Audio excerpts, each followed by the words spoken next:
আমরা এই ভিডিওটির সাহায্যে এই ধরনের একটি স্মার্ট সকেট তৈরি করা শিখব। মূলত আমি এই ডিভাইসটি তৈরি করেছিলাম 2021 কি 22 সালের দিকে।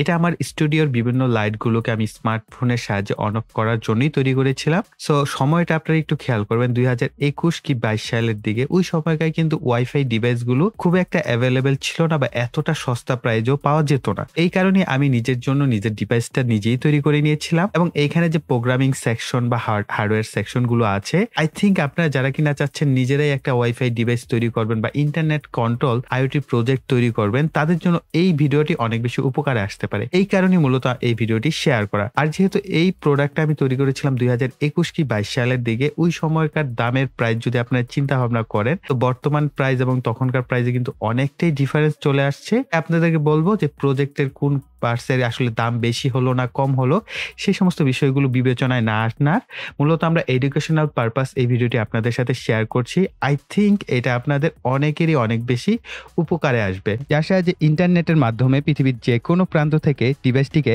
নিয়ন্ত্রণ করা যাবে। আর এই ডিভাইসটি মূলত তৈরি করেছি আমি আমার ইউটিউব স্টুডিওর লাইটিংকে নিয়ন্ত্রণ করার জন্য। এর ফলে আমি আমার স্মার্টফোনের সাহায্যে soft box, ring light, spot light ও ক্যামেরাকে অন অফ করতে পারবো। আমি যদিও এখানে 4টি সকেট ব্যবহার করেছি 4টি লোডকে অন অফ করার জন্য, তবে আপনারা যদি সম্পূর্ণ ভিডিওটি দেখেন তাহলে আশা করছি আপনারা আরো বেশি লোডের জন্য এই ডিভাইসটি তৈরি করতে পারবেন। তবে আপনাদের কাছে আমার একটাই রিকোয়েস্ট, ভিডিওটি না টেনে প্রথম থেকে শেষ পর্যন্ত দেখবেন, কারণ আমি ভিডিওটিকে বেশ কতগুলো পার্টে সাজিয়েছি। আপনি এখান থেকে যদি একটা পার্টও মিস করে যান তাহলে হয়তো এই ডিভাইসটি আপনি ঠিকঠাক মতো তৈরি করতে পারবেন না। এই ক্ষেত্রে আমি পিসিবি বোর্ড ব্যবহার করব, কিন্তু আপনারা চাইলে ভ্যারো বোর্ড বা ব্রেডবোর্ডও কিন্তু এই ডিভাইসটি তৈরি করতে পারবেন। আমাদের এই সার্কিটটি সম্পূর্ণ করার জন্য প্রয়োজন হবে ESP12E নোড MCU মডিউল একটি, L7805 রেগুলেটর আইসি একটি, AC 2 পিন টার্মিনাল ব্লক 4টি, 5 ভোল্ট ডিসি রিলে 4টি, 1N4007 ডায়োড 4টি, 1 কিলো ওহম রেজিস্টর 4টি, DC547 ট্রানজিস্টর প্রয়োজন হবে 4টি, পাওয়ার সকেট 1টি, ফিমেল টু মেল আইসি রেল হেডার প্রয়োজন মতো।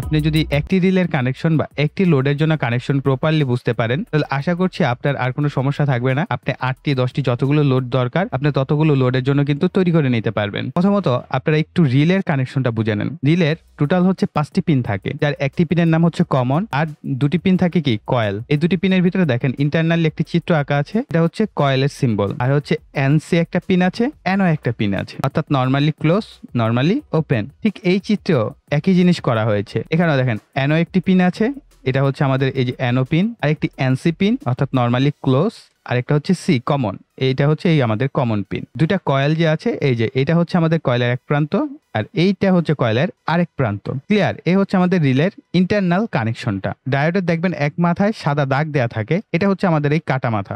কাটা মাথাটা থাকবে কি সবসময় উল্টো দিকে। দেন আমরা আসা যাক এখানে দেখেন নোড MCU পিনের আমরা D1 থেকে আউটপুট নিয়েছি, আমরা D2 থেকে আউটপুট নিব এবং D5 এবং D6 এই 4টা পিন থেকে আমি আউটপুট নিব। তাহলে আমরা 4টা পিনে কি করব, এই একই বায়াসিং করব, একই রকম ভাবে সমস্ত বায়াসিং করতে হবে। 1 কিলো ওহম রেজিস্টর নিয়েছি কারণ আমাদের ট্রানজিস্টরের বেসে ট্রিগার করার জন্য একটি 1 কিলো ওহম রেজিস্টরের প্রয়োজন হয় এবং ট্রানজিস্টরের বেসে আমাদের ট্রিগার চলে এসেছে। ইমিটার পিনকে আমরা কি করেছি, গ্রাউন্ডের সাথে সংযোগ করে দিয়েছি। বেসে ট্রিগার আসলো, বাকি রইল একটি পিন। এই একটি পিন কি হবে, আমাদের এই রিলের যে কয়েল আছে এই কয়েলের নিচের যে প্রান্ত থাকবে তার সাথে আমরা সংযোগ করে দিব।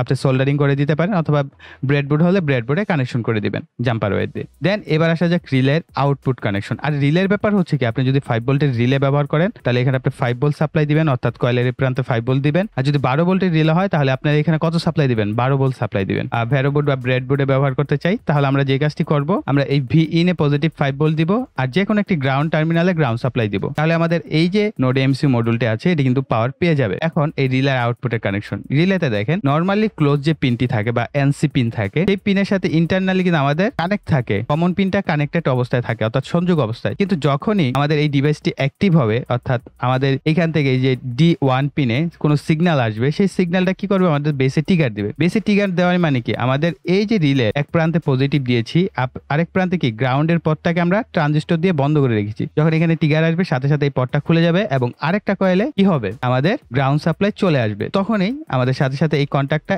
এই এনসি থেকে এনওতে চলে আসবে। এই জন্য আমরা দেখেন এনওতে কিন্তু কানেকশন করেছি। এবার আসা যাক যে এইখানে যে সুইচ বোর্ডটা দেখতে পাচ্ছেন, আমি একটু জুম করে নেই, সুইচ বোর্ডটা একটু বুঝে নেই। সুইচ বোর্ডের বিভিন্ন ধরন হতে পারে, যেমন আমি যে সুইচ বোর্ডটা প্র্যাকটিক্যালি আপনাদের দেখাবো সেটার ধরন অন্যরকম এবং এটার ধরন একটু অন্যরকম। সো যাই হোক, আপনাকে যে কাজটা করতে হবে, এই যে এল আছে, এল আপনাকে ফেজ সাপ্লাই দিতে হবে, এন আছে নিউট্রাল, এখানে আপনাকে কি করতে হবে, নিউট্রাল সাপ্লাই দিতে হবে, অর্থাৎ যেটাকে আমরা বলে থাকি ফেজ নিউট্রাল। সেখানে অর্থাৎ এসির যে টু পিন, যে টু পিন থেকে যে ফেজ নিউট্রাল আসবে তার এক প্রান্তে এখানে এল হচ্ছে ফেজ আসবে, এন হচ্ছে নিউট্রাল আসবে, আর ইতে হচ্ছে আর্থ। এখন আপনার কাছে যদি আর্থ লাইন না থাকে তখন আপনার সেই ক্ষেত্রে যেটা করবেন, আর্থ এবং নিউট্রালকে শর্ট করে দিতে পারেন, তাহলে হলো। আর যদি আপনার কাছে আর্থ লাইন থাকে তাহলে সরাসরি আর্থ লাইনটা আপনি এখানে দিয়ে দিবেন। তো এই গেল। তো আমার কাছে আর্থ লাইন টানা নেই তাই আমি এইভাবে করেছি। টু পিন প্লাগ আপনারা জানেন ফেজ এবং নিউট্রালি বের হবে, যেহেতু এখানে ফেজ এবং নিউট্রালকে আমরা সংযোগ করব। এই ফেজটা আমাদের এই পথ দিয়ে ঘুরে আমাদের এই যে এখানে কানেকশন করবেন। দেন আসছে নিউট্রাল, এই নিউট্রালটা নিয়ে হচ্ছে আমাদের কাজ। এই নিউট্রালটা দেখেন আমরা কোথায়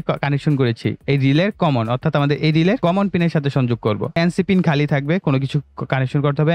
এনও পিনে আপনারা আবার কি করবেন, এই যে সুইচ বোর্ড আছে, এই সুইচ বোর্ড থেকে একটি তার এই এনও বোর্ডে বা এনও থেকে একটি তার এই সুইচ বোর্ডে নিউট্রালের সাথে সংযোগ করে দিবেন। এতটুকুই হচ্ছে কানেকশন। আপনার কাছে যদি এই সুইচ বোর্ডটা থাকে তাহলে আপনি কি করতে পারছেন, ম্যানুয়ালি সুইচটাকে অন অফ করতে পারছেন। যদি আপনার এখানে অ্যাক্টিভ অবস্থায় থাকে তাহলে আপনি এখান থেকে ম্যানুয়াল অন অফ করতে পারবেন। আপনার এখান থেকে যদি ডাটাটা ট্রিগার করে তাহলে এই রিলেটা অ্যাক্টিভ হবে। রিলেটা অ্যাক্টিভ হওয়া মানে কি, আপনার এই সুইচ বোর্ডে নিউট্রাল চলে আসবে। প্রথম থেকে কিন্তু আপনার সুইচ বোর্ডে ফেজ থাকবে, শুধু নিউট্রাল থাকবে না, যার ফলে কি আপনি এই লোডটাকে অটোমেটিকলি বিভিন্ন প্রোগ্রামের মাধ্যমে হতে পারে, নোড এমসিইউ থেকে আপনি রিমোট দিয়ে কন্ট্রোল করতে পারেন, আপনি ব্লুটুথ দিয়ে করতে পারেন, আপনি ওয়াইফাই দিয়ে করতে পারেন, যেভাবে হোক সেভাবে কিন্তু আপনি এই লোডটাকে অন অফ করতে পারবেন। আর সকেট হওয়ার ফলে আপনি যে কোনো লোড এখানে জাস্ট প্লাগ এন্ড প্লে করলেই হচ্ছে। অলরাইট, সো এই হচ্ছে আমাদের প্রোগ্রাম। এখন একটু ঝটপট আমি প্রোগ্রামটা এক্সপ্লেন করে দিচ্ছি। সো প্রথমত হেডার ফাইল দেওয়া আছে, তারপর আপনারা এখানে খেয়াল করেন আমরা 4টা পিন নিয়েছি। এখন আপনি এখানে চাইলে পিন চেঞ্জ করে দিতে পারেন, D6 এর জায়গায় D7 নিতে পারেন, এটা আপনার ব্যাপার। ওয়াইল্যান SSID এটা কি, আপনার যে বাসায় ওয়াইফাই লাইনটা আছে এই ওয়াইফাই লাইনের যে ইউজার নেম এবং যে পাসওয়ার্ড আছে এটা। এখন আপনার একটা ব্যাপার মাথায় রাখবেন যে আপনার এটার নামটা কিভাবে পাবেন। আপনি আপনার স্মার্টফোনে যখন কানেকশন করেন তখন কিন্তু আপনার স্মার্টফোনে আপনার ওয়াইফাই এর যে নেমটা থাকে সেই নেমটা চলে আসে। দেন অবশ্যই তো আপনি পাসওয়ার্ড জানেন, সেই পাসওয়ার্ডটা আপনি এখানে জাস্ট বসিয়ে দেবেন, সেই নেম এবং পাসওয়ার্ডটা বসাবেন। দেন এখানে নিচে চলে আসবেন এবং এখানে আসার পর আপনারা adafruit.io.adafruit.com যেহেতু লিখেছেন, তো আপনাকে adafruit থেকেই কিন্তু এই সাইটটা তৈরি করে নিতে হবে। আপনাকে একটি সফটওয়্যার নিজেকে তৈরি করতে হবে। সো আমরা সেখানেও আসছি এবং সেখান থেকে আমরা কি পাবো, জুমন খান 01 এই একটি অপশন পেয়ে যাব। তো এই দুইটা জিনিস আমাদের কপি করতে হবে। তো এই যে আমি ইউজার নেম এবং এই যে একটা কি, এই দুইটা জিনিস অবশ্যই আপনাকে কপি করার পর এই প্রোগ্রামটাকে কি করতে হবে, আপনার কম্পাইল করতে হবে এন্ড দেন আপনার যে নোড এমসি বোর্ড আছে সেখানে আপলোড করে দিতে হবে। এই যে আমরা ইউজার নেমটা এবং এই কিটা কোথায় পাবো আমি সেটা বলে দিচ্ছি। তো আপনারা চলে যাবেন, যে কোনো একটি ব্রাউজার ওপেন করবেন, অ্যাডাফ্রুট লেখার পর আপনি অ্যাডাফ্রুট আই অপশন পাবেন, এখানে ক্লিক করবেন। তো এইখানে আসার পর আপনারা চাইলে নিউ ড্যাশবোর্ড ক্রিয়েট করতে পারেন, এখান থেকে নিউ ড্যাশবোর্ডে ক্লিক করবেন, করার পর এখানে একটি নাম দিবেন। আমি এটা দিচ্ছি just IoT and create. So এখানে IoT ক্রিয়েট হয়ে গেল। আমরা এখানে আবার ক্লিক করব, অটোমেটিকলি আমাদের এইখানে চলে আসবে। এখানে আসার পর আপনার কাজ হবে এই যে সেটিংস একটি গিয়ার আইকন আছে, এখানে ক্লিক করবেন, ক্রিয়েট নিউ ব্লকে ক্লিক করবেন, করার পর এখান থেকে টগল সিলেক্ট করবেন, করার পর এখানে আমি অলরেডি দেখেন এভাবে তৈরি করে নিয়েছি, যেমন রিলে 1 2 3 4। আমি এখানে রিলে 1 2 দিচ্ছি না, আমি জাস্ট এক্সাম্পল হিসেবে, অবশ্যই আপনারা এখানে রিলে 1 2 3 4 এরকম ভাবে ইউজ করবেন। যেমন এখানে দেখতে পাচ্ছেন রিলে 1 রিলে 2 রিলে 3 রিলে 4। আমি এখানে জাস্ট এক্সাম্পল হিসেবে আমি এখানে লিখছি R1 then create and then এখানে আপনারা মাউসের চেক মার্ক দিবেন, দেওয়ার পর নেক্সট স্টেপ এন্ড এখানে আপনারা টাইটেল নেম দিলেন, তারপর আমি এখানেও কি একই নাম দিবেন, R1 দিলাম। আপনি যদি রিলে 1 দেন তাহলে রিলে 1। আর বটম অন টেক্সট এখানে অন অফ আছে, অন এর জায়গায় 1, অফ এর জায়গায় 0 করে দিবেন, ক্রিয়েট ব্লক। তো একটা ব্লক ক্রিয়েট হয়ে গেল।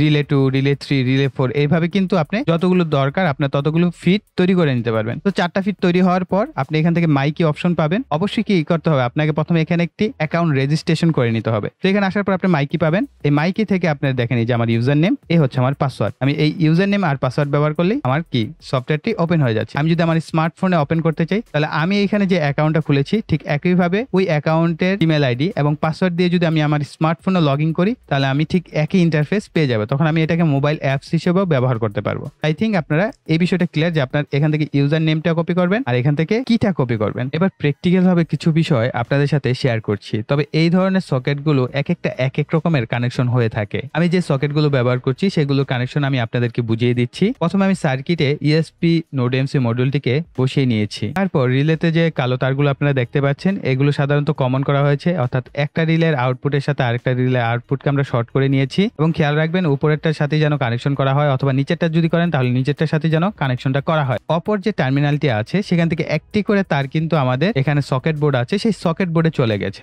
আর একটা বিষয় মাথায় রাখবেন, আমাদের এই রিলেতে যেন নিউট্রাল কানেকশনই আসে। মূলত এই তারটি দেখতে পাচ্ছেন কালো রঙের যে তারটি আছে এটি কিন্তু 2 পিন প্লাগ থেকে আমাদের নিউট্রাল আসবে, এটি এই রিলেগুলোর জন্য কমনে চলে আসবে। এখানে আপনারা দেখতেই পাচ্ছেন রিলে থেকে যে তারগুলো বের করে নিয়েছিলাম সেগুলো নিউট্রাল পিনে সংযোগ করেছি, অর্থাৎ আপনারা এই সকেট বোর্ডের যে নিউট্রাল দেখতে পাচ্ছেন এন লেখা, এই নিউট্রালের সাথে আমরা সংযোগ করেছি। এবং আমি আরেকটি কাজ করেছি, 8 পিন এবং নিউট্রাল পিনকে শর্ট করে দিয়েছি। আর 2 পিন প্লাগ থেকে আসা ফেজ লাইনটি আমরা এখানে দেখতে পাচ্ছেন আমাদের যে সকেট বক্স আছে এই সকেট বক্সে যে L1 পিন আছে সেটার সাথে সংযোগ করেছি। এটা মূলত আমাদের সুইচের কানেকশন। আর এই L1 থেকে দেখেন প্রত্যেকটা সকেট বক্সের L1 এ আমি কি করেছি, আলাদা তার দিয়ে টেনে দিয়েছি, অর্থাৎ কমন করে দিয়েছি। খুবই সিম্পল না কানেকশনটা? আর এই যে রিলে থেকে আসা 4 তার আমরা কি করেছি, 4টি তারকে আমাদের বোর্ডের যে কানেকশন আছে এই বোর্ডের নিউট্রালের সাথে সংযোগ করে দিয়েছি। তো আপনারা বুঝতে পারছেন কানেকশন খুবই সিম্পল।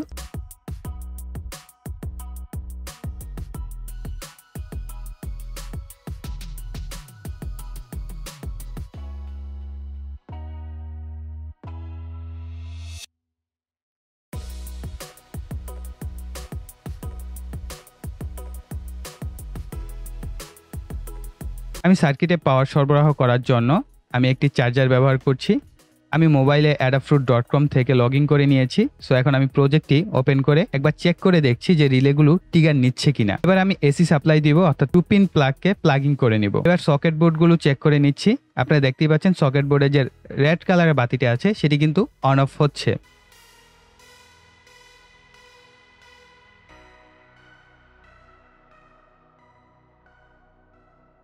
সকেট বোর্ড হওয়ার কারণে একটাই সুবিধা, আমি আমার মন মতো যে কোনো লোড এখানে কানেকশন করতে পারবো। এক্সাম্পল হিসেবে প্রথমে আমি একটি স্পটলাইট সংযোগ করে নিচ্ছি, দেন একটি রিং লাইট, দেন আমার মোবাইল চার্জারটি সংযোগ করছি, কারণ এই মুহূর্তে আমার কাছে তেমন কোনো এসি লোড কানেকশন করার মতো পাচ্ছি না। দেন আমি সব বক্সটি নিচ্ছি এখানে কানেকশন দেওয়ার জন্য। তো এখন মোবাইল থেকে চাইলে আপনারা দেখতেই পাচ্ছেন আমি কিন্তু মোবাইল থেকে আমার ঘরের যে লাইটগুলো আছে অর্থাৎ রিং লাইট, সব বক্স, স্পটলাইট সবগুলোকে অন অফ করতে পারছি। পাশাপাশি আমার মোবাইলের যে চার্জারটা আছে সেটাকেও অন অফ করতে পারছি।